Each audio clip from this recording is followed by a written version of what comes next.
You're listening to Start, Scale, Exit, Repeat, Serial Entrepreneur Secrets Revealed, your next $1 million idea. That's what we're talking about here.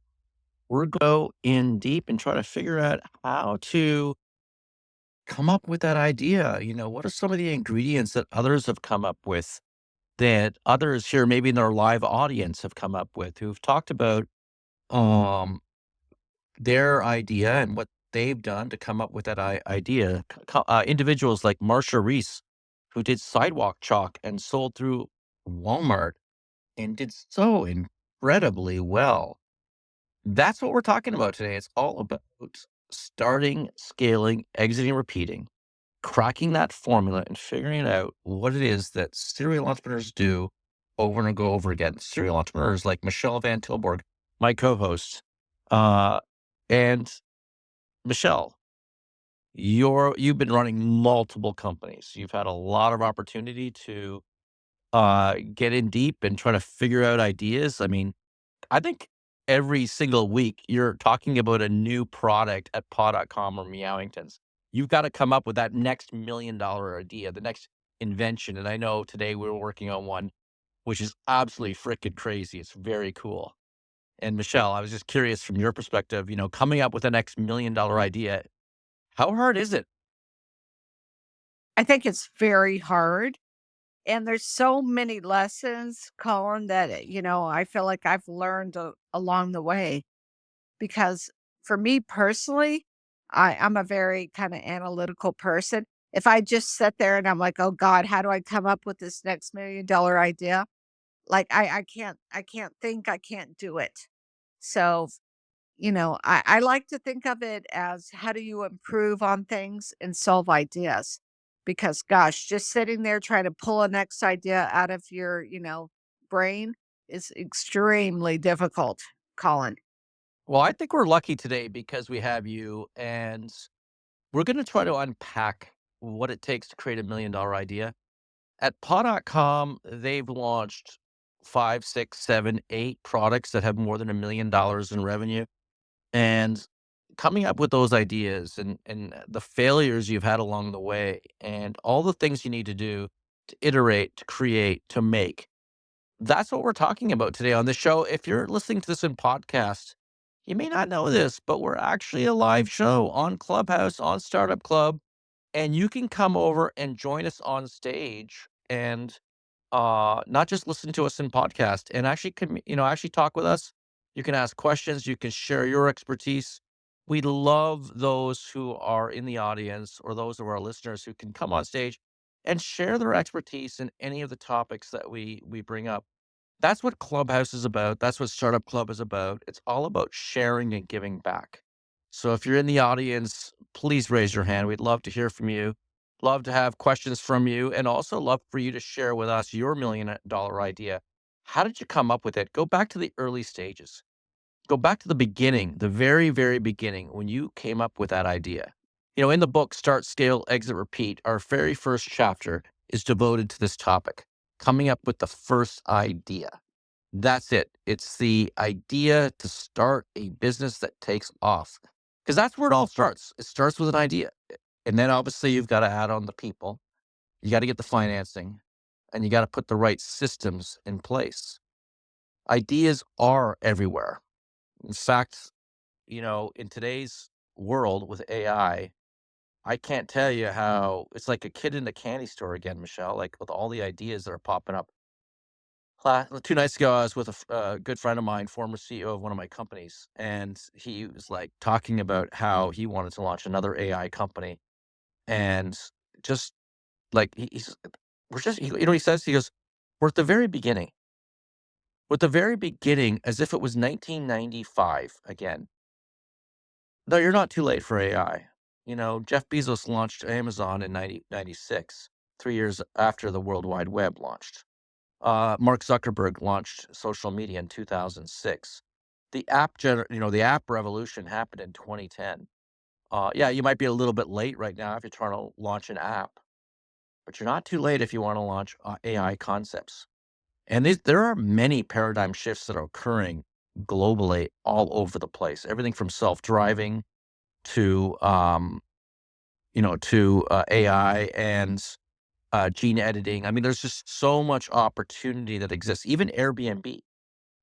We have an investment in 19 properties here in South Florida, and we have a lot of properties on North Captiva Island. North Captiva Island was a disaster, not because of the hurricane, although that did cause a problem a few years back, but it was a disaster because it was being managed by a rental company that really didn't understand how to manage rentals.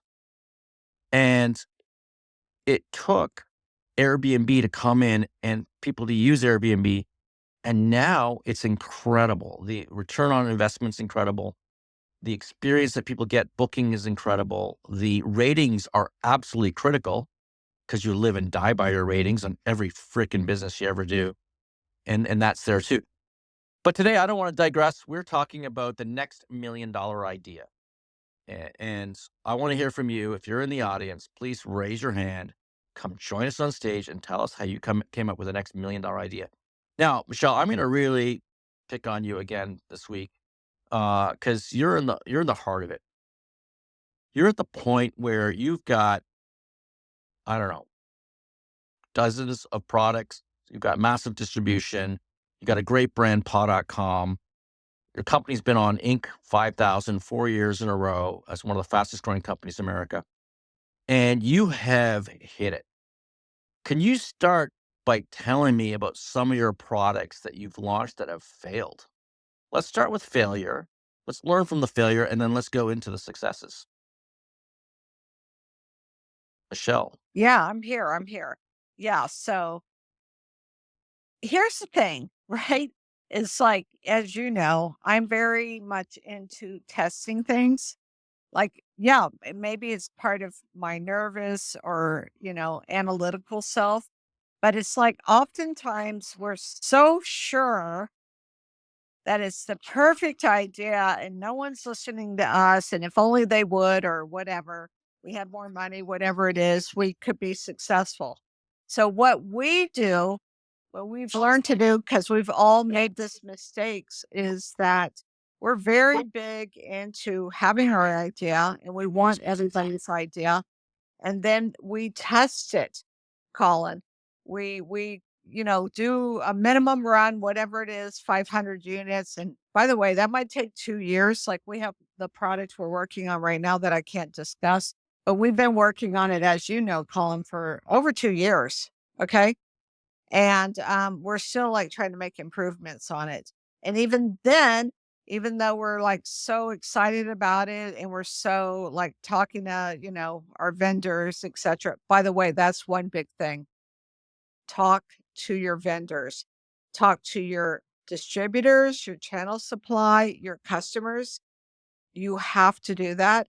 A lot of people are very afraid about doing that, that they'll rip them off, whatever it is. There's a way to do it.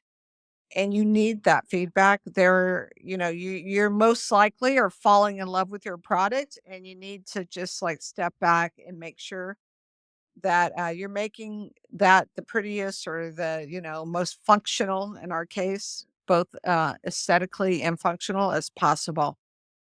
So we lean into it, we take our time, we develop it, we do a lot of prototypes. We work with manufacturers reps that help us so that we don't, excuse me, get screwed over with the, quality. And then we test it. We do the lowest minimum quantity order we can and actually getting it out to the market. There's nothing like getting it out to the market, Colin, to see, can you advertise it and get a return? Can you get people to buy it in your own customer base? So it's very complex. I've done it. I think you've done it too, Colin, where you thought, oh my gosh, this product's going to be a huge hit. And it's not. It's All not. right. So you haven't really give us any specific All right. example, I'll but give you a specific example. So the company, prior to like, what are your me, trees? What are your cat trees? Remember that one? The bolts? okay, they did well, but, we had quality control issues, right? So it's like you get it every execution is everything, top to bottom designed.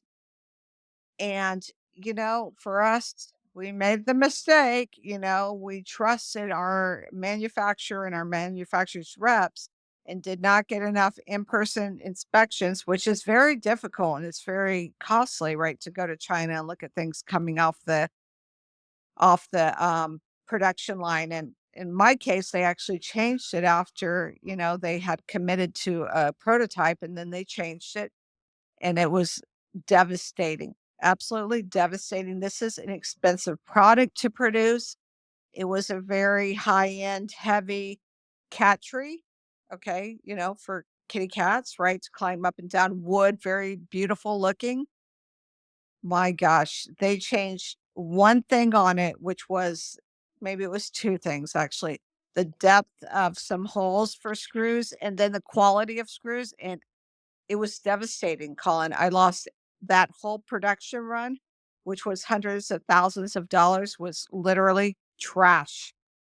So you had a good idea, you had a good product, but it was the execution is where it went wrong.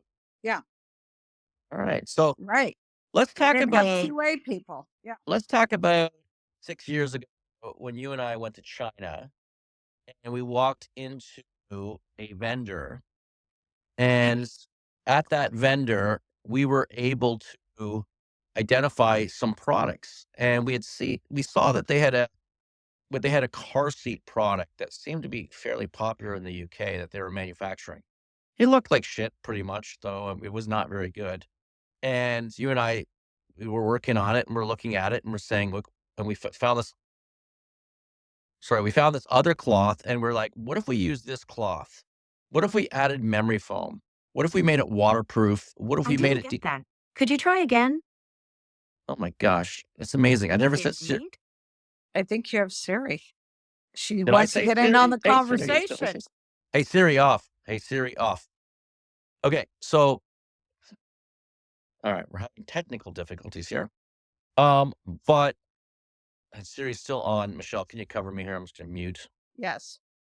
Yeah, I mean, this is like a invaluable lesson that we learned is, yeah, we have these manufacturer reps. We're talking to the factory every day on WeChat or whatever method they prefer, which is really important. And but just sitting there in the factory, seeing product come off the assembly line, being able to just quickly say, "What if you adjusted this?" So to, the zipper in a double seam, like, use this fabric. Literally, that was a game changer, Colin. I mean, it sounds so minor, but it was so major. I think you call that a minor major, Colin. Yeah, no, absolutely. And what we're talking about here was we visited a factory, we identified a product. We thought it looked good, and then we said, "How do we make it better?" So we don't these don't always have to be revolutionary. Products do not always have to be revolutionary. They can be evolutionary. You can make these strategic changes to it. So we took the product, we changed the cloth. We made it more Americanized, more industrial, the cloth, a little bit more looking like it was fit for an American car. It was a black and gray speckled cloth. And then we added a memory foam. We made it waterproof. And then we said, well, if we can have one of the problems with all these car seats for dogs is they're one seaters. But if we went two seater and a three seater, and we added that, and today the two-seaters sold millions of dollars worth of product, and that's how it came about, simply by ideating with the supplier from the beginning. Um, you know, it also came about because, Michelle, you had golden doodles, right? And in your case, I these do. the golden doodles, like, they're too Yes, I big. do. They're too big for those little dog beds, but your dogs were much bigger, and you needed something a little bit more, and you don't have, kids in your back seat either right now, so you've got these golden doodles, I don't know, 7 golden doodles and 5 cats. Yeah, I don't think so. Like 2. Yeah, go ahead. Okay, 2 golden doodles and 3 cats, whatever. But the point is, you thought about it from that perspective, like, the market wasn't serving larger dogs. The market wasn't looking at, um, well, should dogs have a dog bed? Like, should they be in a place where they're clipped in and safe in case there's an accident? Should they be comfortable, or especially an older dog, are the bumps in the road infecting the dog, and you were able to come up with a product, or we were able to come up with a product working with a supplier and build it, and it became a multi-million-dollar product line for paw.com. And there's been a lot of stories like that at paw.com. There's been a lot of stories at Meowingtons, and I'm certain you in the audience have a lot of stories as well. And Manav, will come to you in just 1 minute because we want to hear from you. We want to hear from our people in the audience.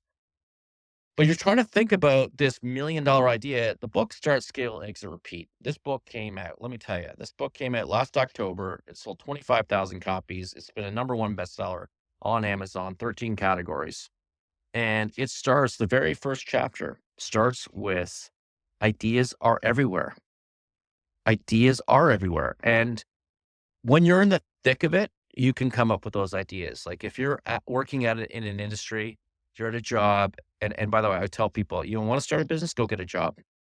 You want to start a business, go get a job, work in that job, but work in a job that you love, in an industry you love. My son loves the real estate industry, and he just started working for a brokerage, and he got his real estate license. He's also an architect, so he's got an architectural license, he's got a real estate license, and he just started working for a real estate brokerage, and he loves the real estate industry.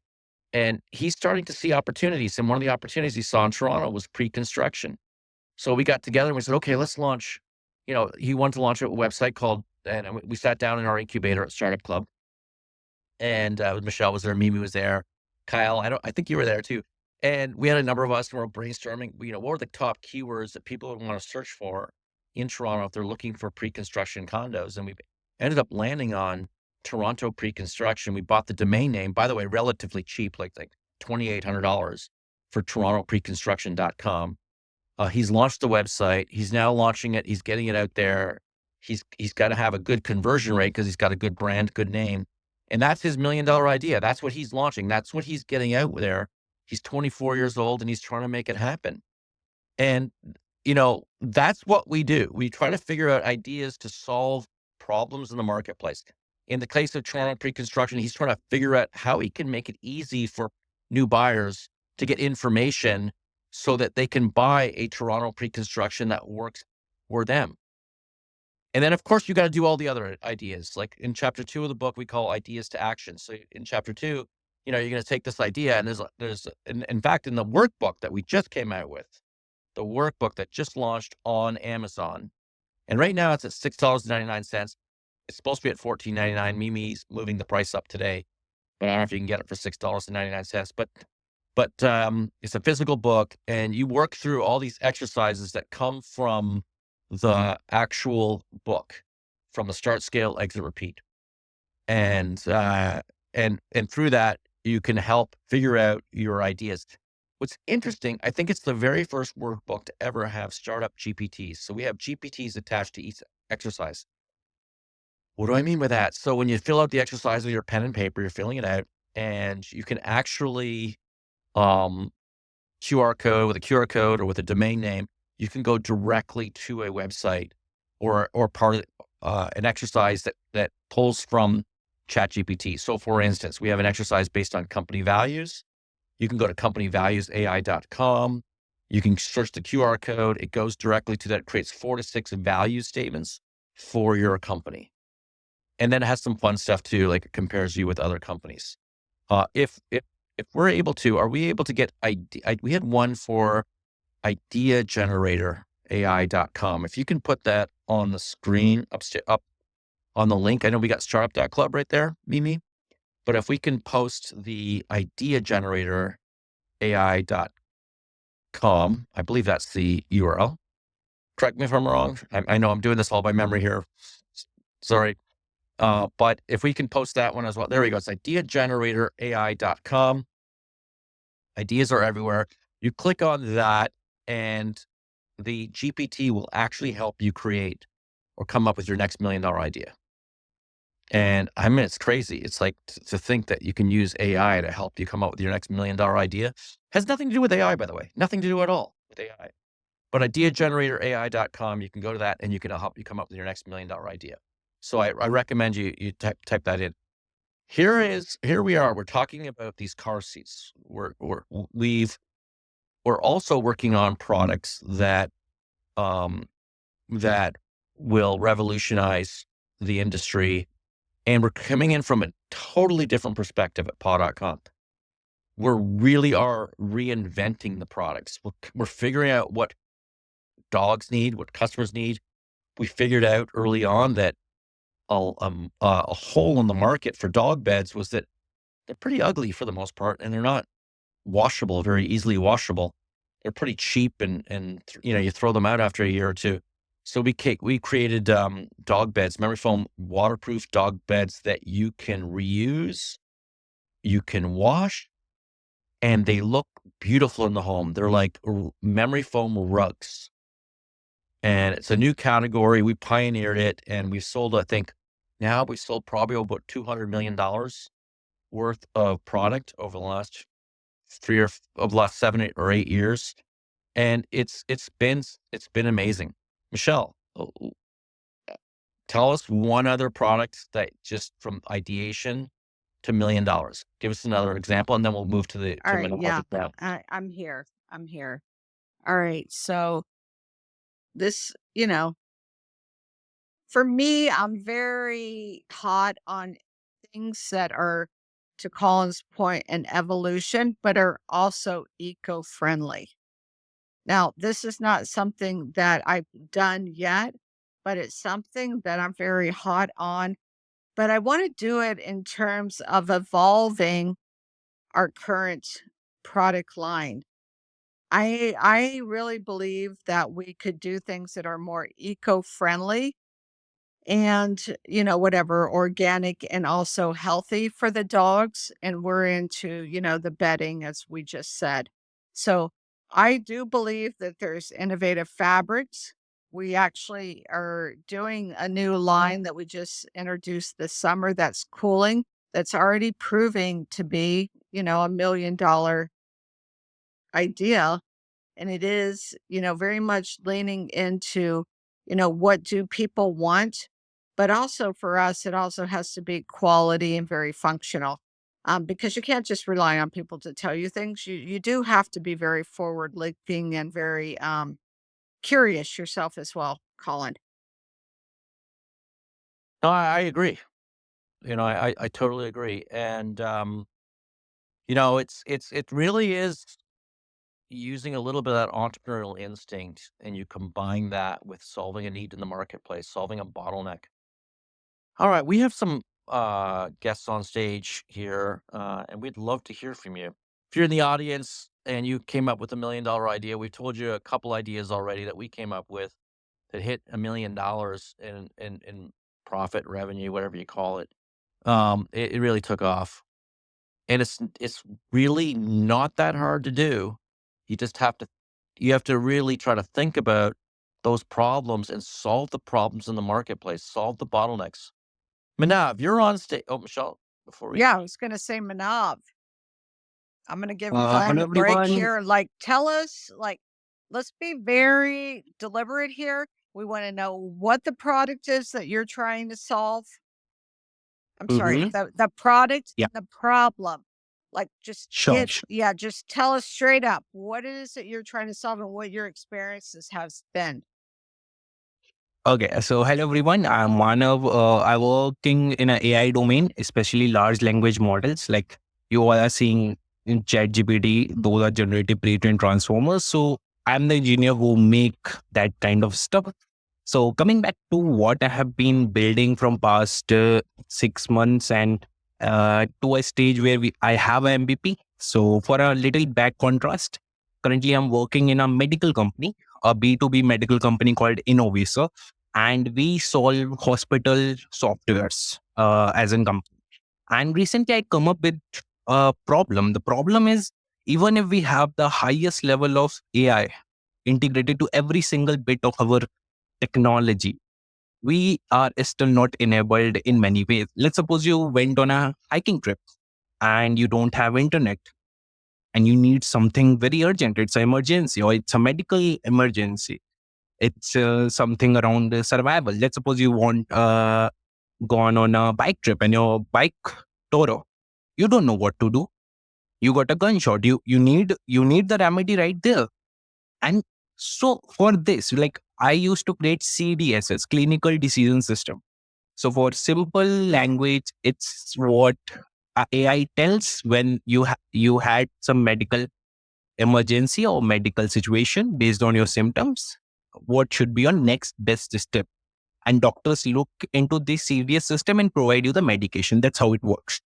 So the problem is on the remote places where the network is not there, on the places where, let's suppose, earthquake hit or a cyclone hit, and you don't have a sense of information. Let's suppose you live in a remote place and you need a certain information to thrive.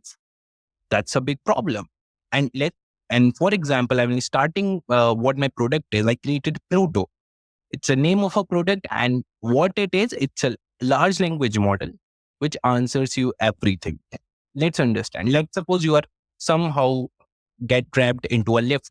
You don't have any mobile signal. Your mobile is not working. You can't make a call. You don't have anyone. You can't search on Google. Let's think for example. And even if you can search for access the chat GPT, the biggest large language model we know there other than Lambda 405, it can't answer you how to get out of a lift. Like ChatGPT won't answer you things which are really necessary in case of survival, in case of emergency. So here comes Pluto. It's a jailbreak model. We are working from past 6 months. So what Pluto is? It's a large language model based on Llama 3. It's an open source model.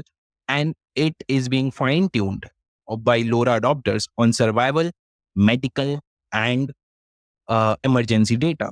Along with it, it's jailbreak. What jailbreak means? It means that it have understand every nuance of human psychology and need. So let's suppose if you ask a Pluto that I've been uh, just jammed into the lift, help me out. Rather than saying that, okay, try to call someone, try to do this generic answer, it will provide you the better answer.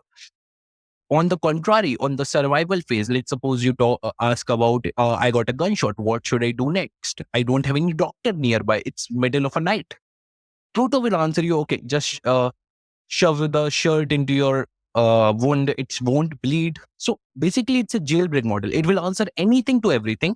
We still have AI guardrails on, like it won't answer you illegal stuff. It won't answer you pornographic stuff, many other than stuff, but it is the best model possible. Like we benchmarked with Llama 3405 and many other models to provide you the specific required information in case of emergency, survival, and medical stuff. So that's what we created, and the MVP is ready. I got one more girl. She's from Dubai. She is a master's in artificial intelligence. So she's working on the IoT. We are creating a small pocket light device, which we want to market as a fire extinguisher, which is not used regularly, but is available at all places. So let's suppose you have a kid who live a nearby town, or lives in Japan where earthquake happen or tsunami happens, things happen. You have a small device in his backpack which have all the knowledge of the internet, specialized in survival, medical, and emergency things, can answer anything to everything, can help your kid in case of emergency without internet, without any network, without any. So that's what we built in, and that's where Pluto comes. No, So like All this right. is it's like the MacGyver. You I should call it know, MacGyver. right? Do you remember MacGyver, the show, Michelle? I remember MacGyver very well, Right? Paul. He was like able to take anything and solve a problem. So Yes. Manav, I don't know if you know that show. It's like you come up with MacGyver, AI MacGyver, like figures things out and solves the problem. And I actually like the way you talk about fire extinguisher, sort of like a if you know the new device called Rabbit. It's like a rabbit on a fire extinguisher. I yeah, mean, you could have another one would be like the defibrillators. My nephew sells those. Imagine your AI device on a defibrillator where somebody says, "Okay, the person's down. What do I do?" And it is able to respond. And now, obviously, we're talking medical stuff here, but it could be very so sensitive if it yeah, gives you bad advice. But we go ahead, Manav. yeah. So that's what, like, I'm working in a medical company from past 6 months. Like, I have seen things which you only learn when you work there. Like, those are the hands-on thing you will get to know, the problems you wouldn't get to know if you're like seeing a medical company, okay, AI is so nuanced for medical. It's not. It's one of the most, medical is one of the most thriving field in, if I say, if we're going to use AI, because eventually every single diagnose that on a regular basis we need is already been done. Everybody knows you need a non-narcotic antipyretic paracetamol when you have a fever. It's a very common drug. So, like, things are there. We just have to make our system so robust and so powerful enough so that it doesn't hallucinate, it doesn't make mistakes. And the best part, like the USP, the unique selling point we are came through, and we are actually pitching to many venture capitalists. We are into that process. I put all my savings into this. The GPU instance to train these models are quite high. I've done all through bootstrapping, not a single penny taken from my parents. I'm 21-year-old Nice. now. Well, I have a So, question, all right? yeah, Not to yeah. cut you off. So here's one thing I'm a little bit nervous for you about, Manav, Mhm. is it's a big problem. And Yeah. I hear what you're saying. Like, should you like niche it out more? Meaning, like what you described were kind of like these emergency situations. And what I hear you saying, at least in my head, is I'm thinking like, oh, he's trying to develop it very specific scenarios where it doesn't hallucinate and just ramble on, like just gives very meaningful, like direct information. So are you Mhm. trying to make this too big, too fast? No, we are going slow. We understand that every tech has a pace, but based on the benchmarking, like only one thing you can be pretty sure of is actually your numbers. And we did benchmarking with GPT-4o, the highest model possible for OpenAI, with Llama 405 model, with Claude 3.5 Opus. All the top companies with JAMA 9 billion, all the top companies model, we tried head to head. We tried head to head with our models, and the level of accuracy and the level of directness to the answers that you actually need, rather than going gibberish, rather than saying, okay, thank you for answering, I will help you out, this, that. No, no, no, no shit. It just, okay, you need this is the answer. Even if this answer, like, let's suppose you got a gunshot. It can be anything around medical. If you ask ChatGPT, it will say, I won't tell you. I'm not a medical person. I'm just a AI. I won't tell you. So we solve that problem. That's called jailbreaking. We get into the models layer to make the model understand for what you're being made. Being made for helping people in medical situations. So there can be some questions which doesn't seem right at first, but must be needed in a good way. Like the answer must be needed in a good way. So Yeah. that's what where we come. And maybe I'm just going to tell you at least what we do in the Mhm. US here is we tell if this emergency, a medical emergency, call 911. Yeah. And if it doesn't know the answer with certainty, like I've worked on some other models a long time ago where we had what we call a confidence score. And if the Mhm. confidence was score Confident percent. was, yeah, if it was low based on the data or the experience, it said Mhm. so rather than just spewing out an answer that we all know Yeah, is wrong. And exactly. We say we do the same. In the thing you are saying, confidence score, in my language, it's called temperature. It's knowing the yeah, exact information. If it doesn't knows the exact information, it would say, sorry, I won't help you. I don't have this information right now.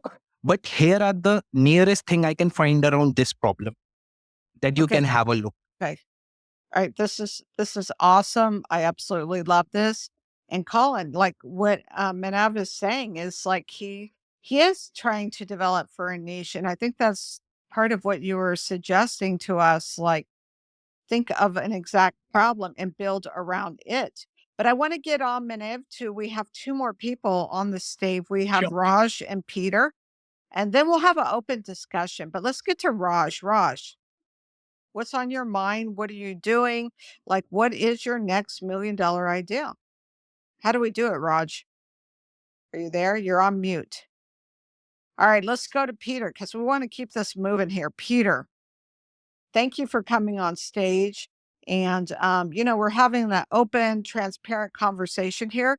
How do we get to that next $1 million idea? And feel free to share a methodology or share an idea that you have, Peter. Peter, is that our Who Peter? knows? Maybe That's the Peter app's having K, a bug. our friend Peter K. Yeah, I don't know what's going on here. Maybe we're having a Peter, bug here, but hello, Peter. All right, Raj. All right, Colin, let's just chat. And Oh, there he can you is. hear me? Can Found you it. hear me? I I couldn't can get hear them. you now, Peter K, as we like to call you. Sorry, I couldn't get mute off my hand. Sorry. Anyway, um, so guys, I don't have the next $1 million idea, but I have had some success in the past, and I think more than anything, I just want to share. I guess some stories, hopefully inspire others as well. But I'll give you an idea of like I come across quite a few startups. I'm part of a startup group here in Canada as well. And, the one thing I think people are trying too hard to find a problem, and they get so obsessed with trying to find this problem that sometimes it really isn't a big problem. And people aren't just willing to pay for it, right? And then sometimes when you're not looking so hard, it will come.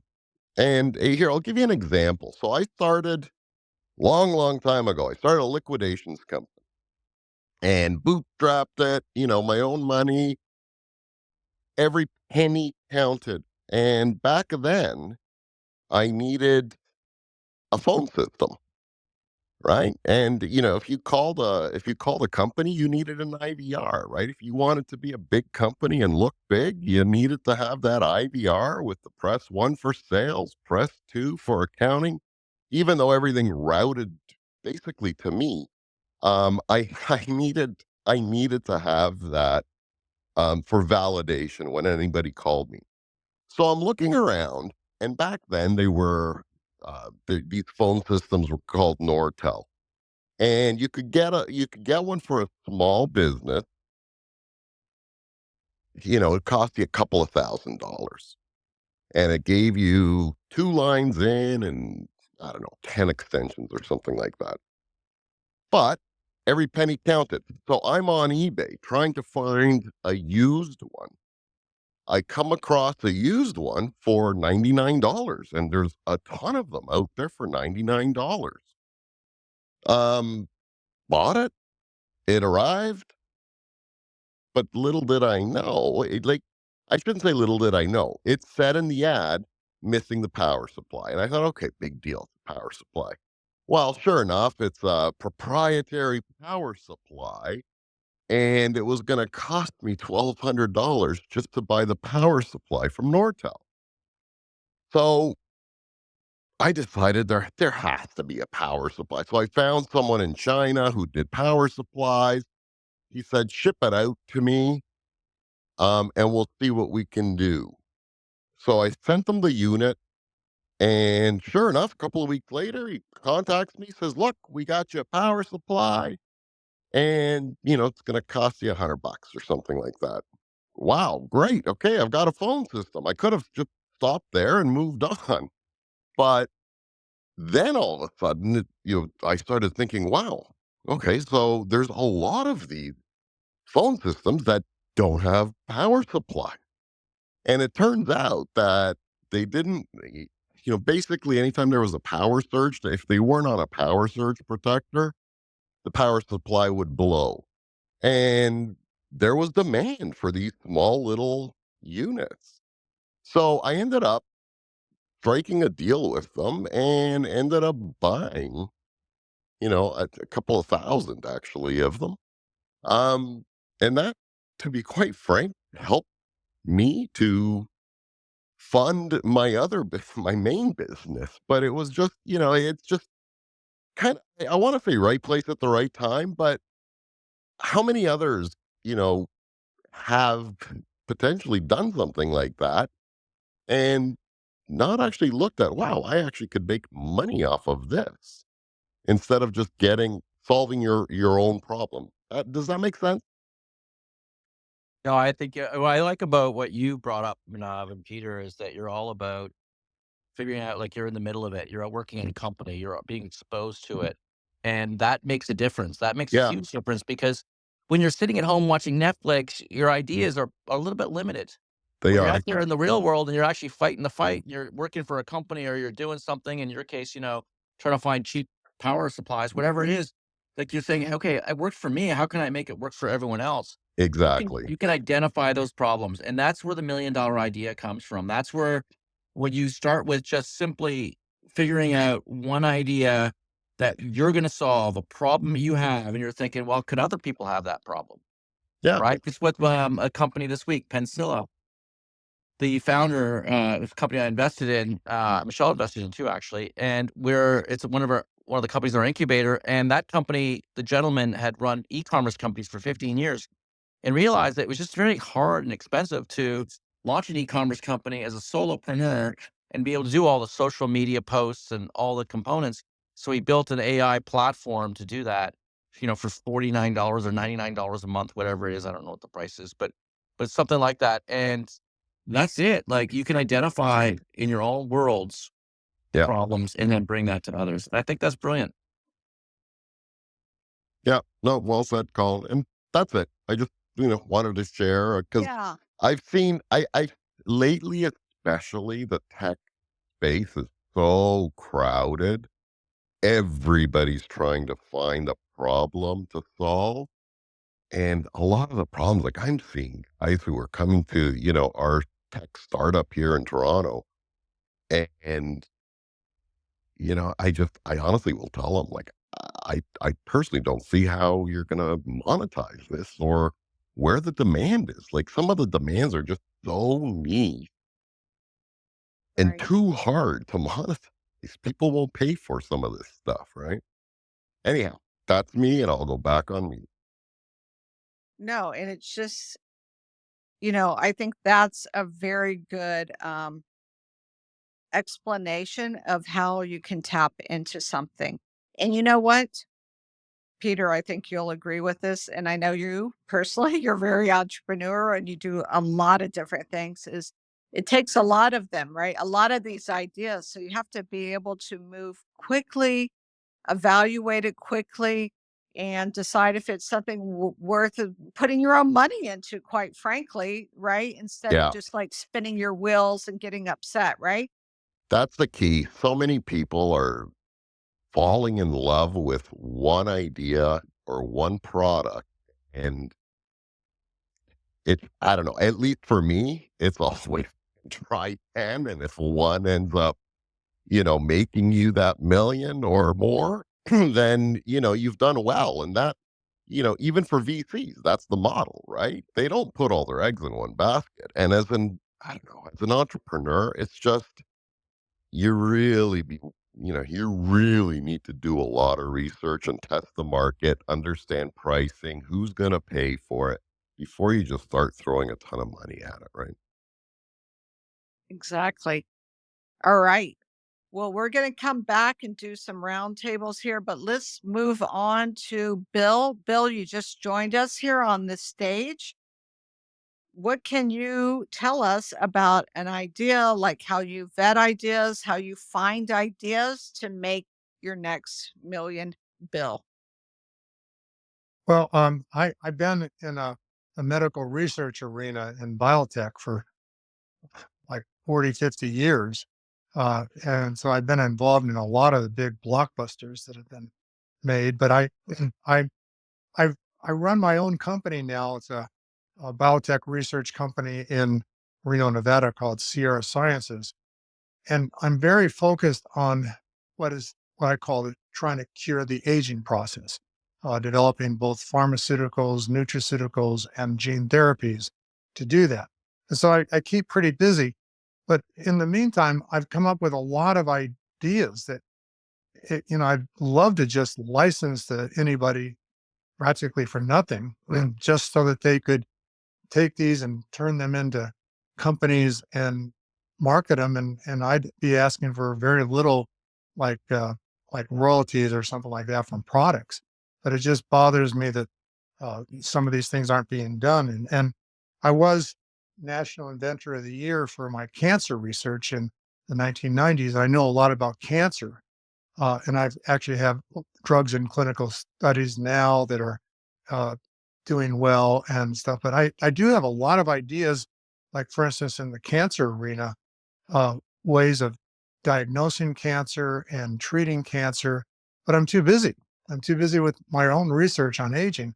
But I would love to have somebody, some entrepreneur that's looking for something to make some money on, just take these on. And I would assist in every way. But, it's these are all products and possible products, diagnostics, uh, treatments, stuff like that, that are for not just for humans, but our pets too. And there's just this long list of things that I have, and I publish a lot of like on my website and stuff like that. But I don't seem to be very good at marketing.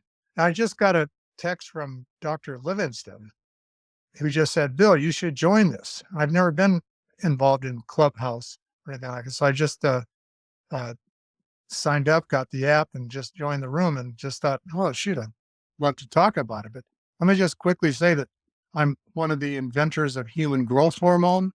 In fact, I invented the technology for producing it. All the companies that sell it now are selling it at such enormous rates, big markups, that I can license the technology to produce human growth hormone. It's actually very cheap to make for anybody that wants to go into competition.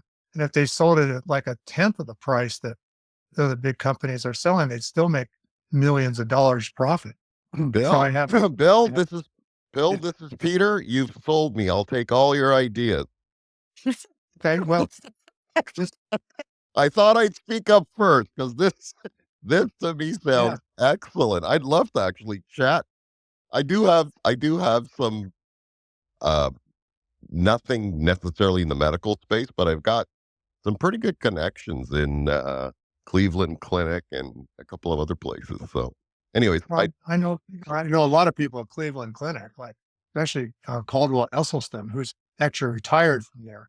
But I don't know if you know him, but so anybody who is interested in Peter, just send me your contact information somehow. I'm not exactly certain how to do this on Clubhouse, but if I could just give people my email address right now over the Yeah, phone. go ahead. Feel free. It's BANDREWS. So that's B as in boy, Andrews, at Sierra Sci. That's SIERRA short for Sierra Sciences, no spaces, .com. Hey, Bill, welcome to Clubhouse. His email is in his bio. You could probably attach your IG to your bio, and then we can, kind of connect from there. Without, Okay, well, I got to learn how to put the bio in. I shouldn't. I don't think I have a bio there yet because I'm so new. Um, but how do I create a bio on Clubhouse? You can check that out. Just Google it. It's pretty easy to do. You just click on your name, click on your face, whatever, and actually work Okay, on that. And you're a pretty smart guy. I'm certain you'll be able to figure that one out. Thank you, Marcus, for helping. You got to step up as moderator there, Marcus. We need more moderators That's on right. this channel. But well, I like what you're going with. That you've got these ideas like a serial entrepreneur, but you don't have the people, you don't have the money, and you don't have the systems in place to be able to scale it to multiple operations. But you got the ideas, and that is the actually, the next big step. problem is the time. The big problem is the time. I'm so swamped. I'm not really an entrepreneur. I'm just a scientist that has been extremely successful in creating a lot of products that nobody else could create. And I've just made this list, and I'm just trying to get somebody else to take these on because I don't have time for them. But I All do have right. So, plenty of funding Colin, for the what do research you I'm doing. Yeah. suggest for Bill? Like, he's like, goodness, I'm not being greedy here. I just want to get my ideas out and benefit humanity. What would you suggest for him, Colin? I'm in a similar situation as you. I'm maybe a bit more evolved in that I'm involved in 20 companies. And for me, it's finding the right individual to work on a particular project. I got a lot of ideas. They're great ideas, but the reality is you need the people, the money, and the systems to back up those ideas. And like this is a good first start. I mean, partnering with other entrepreneurs, other entrepreneurial like-minded individuals, and that can make a difference. And if you get the right focus on the people, when I say story, people, money, systems in the book, I talk really about the number one thing is people. Peter came on stage here. He's a former employee of mine, former CEO of mine, and former and current business partner of mine on multiple on one particular company, but we've been involved in multiple companies. And the reality is that I couldn't have done what I did without Peter. Right? If you can find the right person, Bill, you can find the right person to partner with you. That person will raise the money. That person will put the right systems in place.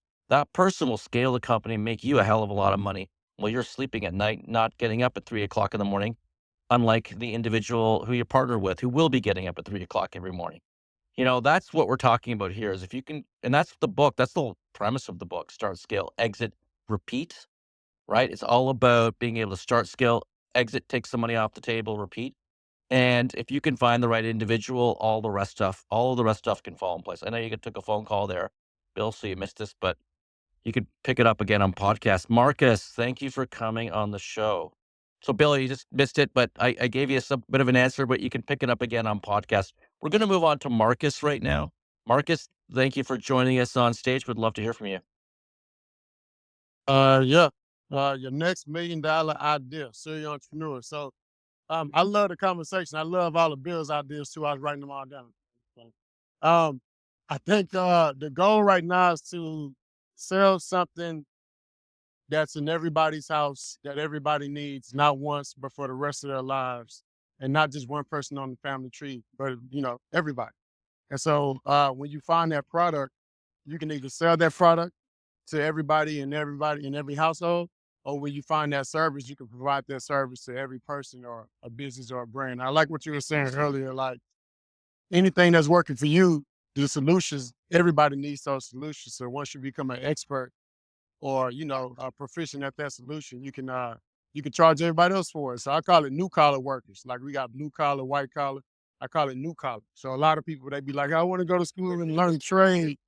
And as a former electrician and AC technician and engineer, I know that all trades are not created equal. And so the trades that I learned way back when got me closer to the sun. I was climbing rooftops, troubleshooting package units and pulling up to residential and commercial properties with no power, no AC, no nothing, right? And so it's always hot and uncomfortable. But now the new trades are online. Like if you know a little bit about a certain AI tool and you become an expert at it, you can provide that solution to all the businesses and brands and all the buildings around the world. It's kind of like electricity. You learn how to do electricity and troubleshoot. Every building needs you at some point in time. And it's the same thing with a CRM or certain AI tools and data collection and short codes and email marketing and flows and journeys and customer sequences and all those things that these businesses are going out of business for because they're not doing these things. So me, I just love business. I'm a serial entrepreneur. I started my first company with $800. We made over $100 million in sales since 2012. Not 1 million, $100 million in sales since 2012. It sounds crazy every time I say it, but I love coming to rooms like this to see, to learn from everybody and see what's working outside of my little network. And I love what you said, Colin. I thought you said start, scale, sell, Exit, repeat. What was repeat. it? Start, scale, exit, repeat. And that's also the name, the title of his number one best-selling book right now on Amazon. Gosh, I think it's like hit charts in the top 3 or 5 in over 15 categories. And now it's starting to like emerge in other countries. So that's the name of the book. And that is the whole premise of this show as well, this podcast. Okay, and I love that. Again, I have to get on the side of selling because I'm Right. always into building a brand, and I'm all about selling a business, but not the brand. I feel like a brand is something you can scale out across the world, all across the U.S. brick and mortar. I have a few stores across the U.S. Make a lot of money online, and so I think it's easier to sell a business than it is for me for me to Mhm. let go of a brain. But thank you guys for listening. Thank you for joining us. And I like what you had to say. Like, Colin, that reminds me of one of the topics I know that we might come back to here on the show soon that was in the book is about, you know, leaning into it was catching the wave, is what I kind of heard Marcus saying is like, yeah, maybe you're not a PhD in AI, but you're jumping in there and you're learning it and you can really help people. And that's a way for you to also make $1 million or make $100,000, whatever it is. Your thoughts, Colin? Like, absolutely. We are on the verge of one of the greatest paradigm shifts we've ever seen in our life. This is bigger than the internet itself. AI and this artificial intelligence is going to unleash more millionaires than any other shift in history. Think of it like Tony Stark, who slapped on that Iron Man suit, and you can do almost anything. So you don't even need to run an AI company here. That's not what we're talking about. You could be running a dog products company. We talked about Manav. We talked about the medical company, and he's in this industry, and he's saying, "Well, what if we applied AI in all these different, on fire extinguishers and on defibrillators?" And like, I'm adding a little extra to his business plan, but what if we added all these things there? And you can be in the middle of something, and this AI is definitely a game changer. It's something that we've done a lot of shows on AI. I will say this though, that a lot of principles still remain the same. When it comes to, uh, we had a chapter in the book. We interviewed the founder of Reebok, and in 1979 he got to $9 million in revenue. 6 years later, he had, or 4 years later, he had $900 million in revenue. And it was all because of five-star reviews in a magazine, and all because of an influencer named Jane Fonda wore his shoes on television. She, by the way, paid for those shoes. I asked him that question, thought it was funny. And his company, Reebok, took off and became, actually at one time was larger than Nike in 1986. It was the largest shoe company in the world. Since it's fallen back a little bit, only worth a few $billion today, but goes to show you that what's old again is new again, and those principles never change. And they don't change under an AI world as well. They still are the same. We are still dealing with the similar principles of marketing and make it easy, deliver the fastest. These are the kind of concepts we talk a lot about in the book and really get in deep. I know we are almost out of time, but we do have one more guest who's just come on stage. We want to hear from him, D. Livingston. Uh, Glad to have you on stage. By the way, I followed you, Manav. I followed you, Bill. I followed you, Marcus. If you come on stage, we'd love to follow you. We only have 2,500 followers that we can do on this app. So every time I follow somebody else, I got to go look for somebody to cut off. But D would love to follow you as well. Okay. All right. I probably am going to say something that's obvious and simplistic, but at the same time, I think it's very important. By the way, I'm the Dr. Livingston that invited Dr. Andrews to come on here because I know his work and I respect him so much that I'm just humbled that he would So he's take totally an up on that. untapped resource. Like, he's got so much potential if he partner with the right people, right? Exactly, exactly. So I'm so glad to see that you're reaching out and connecting with him. But a couple of lessons that I've learned because I'm a serial entrepreneur as well, and one of the first things I learned to my own heartbreak is God gives the same or similar idea to more than one person at one time. The difference in who gets the credit or makes the fortune from it is who takes the action. Um, and th- my idea was very, very simple. I could have done something with it. I was very tempted to do it. And for whatever reason, I'm figuring, oh, it'll be good forever. No, a major, major company took that same idea, another person, and put out a catalog and made a fortune on what I could have made a fortune on because I delayed and postponed, and that's not a good thing to do. The second thing is if you're going to do a prototype or something, and I think you mentioned this earlier, is that if you're going to do something with China, it really helps to have a friend there that can be your hands on and eyes. And now that we have these what do I want to say, cameras in every telephone, you can do so much more from a distance than you used to be able to do. So, friends in near places is always a good thing. And then you just have to have the discipline and the tenacity, the persistence to carry through on the dream. And you just hang in there until the dream materializes because it will if your dream is solid. And you can't hold on to something just because you're emotionally attached. I think Michelle and both Mimi and Michelle mentioned that is you just can't um, assume that because you think it's a good idea, that it is a good idea. You really do have to do the research and do your homework to find out if it's gonna work. And research always helps there. So I hope that's encouraging to some of our listeners or participants that are thinking about doing something but not doing it.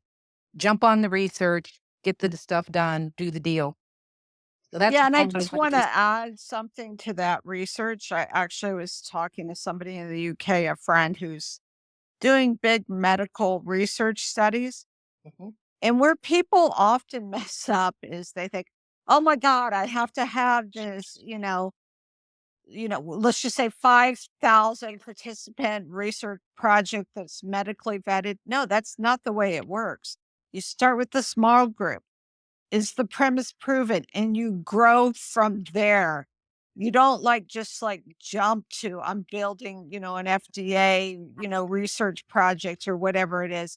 You start small. And once you see the hypothesis and the premise proven, you grow and grow from there. And you'll be funded if you do that.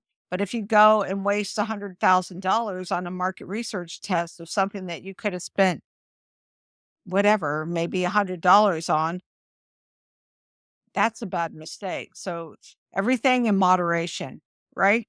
Right. And that's partly why I mentioned in the chat that sometimes governmental units will put out what they call an RFP, which is a request for proposal. They sort of have an idea of what it is they want done, but they don't know who can do it, how it's going to be done, etc. And we've got all these people sitting here in our audience that may have an idea that will satisfy one of those requests for proposals. Then the government will actually pay for it or whomever. You have to decide how much of your invention you're willing to give up or give to another party. But, everything has a price. And if this makes your soul sing, that may be a place to begin. All right. So we are running in overtime here, but I have a story that I want to share because we have a special guest, Peter, here as well, Peter Costandy, who was actually involved in this story. And it's just funny, Dee, how literally I have the book open in front of me. It's open on this page, chapter 2, From Ideas to Action. And it starts by telling a story. You remember this, Peter? The story about when we were in Ukraine, we were at a Dasha cabin. Yellow button, is that what you're referring Oh, here to? we go. Yeah, exactly. So we've been Uh, traveling all over the world, Peter, myself, and some other executives selling our platform, and we just couldn't get a taxi. So we're sitting in a Dasha, a little Ukrainian cabin. We have 800 programmers still to this day in Ukraine, and we're sitting there. We're coming up with idea. What if, because we have this app thing, we have GPS. What if we put an app together that we'll call it My Yellow Button. You click the yellow button and you can see the taxi coming towards you and let me pick you up where you are. You see where I'm getting at, D? You're already having a good chuckle. So we literally registered the domain name. We thought we had an app development company at the time too. We weren't just like come up with idea. We actually had an app development company that was developing games. And we just didn't follow up. And 2 years, 3 years later, you saw Uber and Lyft and all those other companies strive. Sorry, we saw all Uber and Lyft and all those other companies just take off. And it was, unbelievable that we just hadn't acted on it. It's called My Yellow Button, had the domain name registered and everything. Story we tell in the book. If you don't take action, if you have an idea, ideas are worthless. Acting on ideas are priceless. That's what we're talking about here today. And, I think, Mimi, we should run with this topic next week. We should roll right into ideas to action on next week's show if we don't already have that book. I do want to let you know that we have booked about 8 authors, experts, and serial entrepreneurs as special guest speakers. And indeed, we'd maybe love to have you on as a serial entrepreneur as well. as a special guest speaker um, to bring up topics over the next few months. You're not going to know who they are unless you have actually signed up to our email list. We have an email list at startup.club. We now have a one newsletter per month that comes out that is jam packed and loaded with information to help startups get off the ground, to help startups go from idea to action. And we've got everything from mini GPTs and software programs that are free. Everything's free. And we provide that in that emailer once a month. Plus, we notify you of all the guest speakers and whatnot. Look, this was an amazing show. Clubhouse Startup Club's an amazing community, and the book Start, Scale, Exit, Repeat, which hit #1 in 14 categories on Amazon, has won 12 awards internationally, and is being published in multiple countries around the world. Couldn't have happened without this show. It couldn't have happened without this podcast. Couldn't have happened without the community of Clubhouse coming together.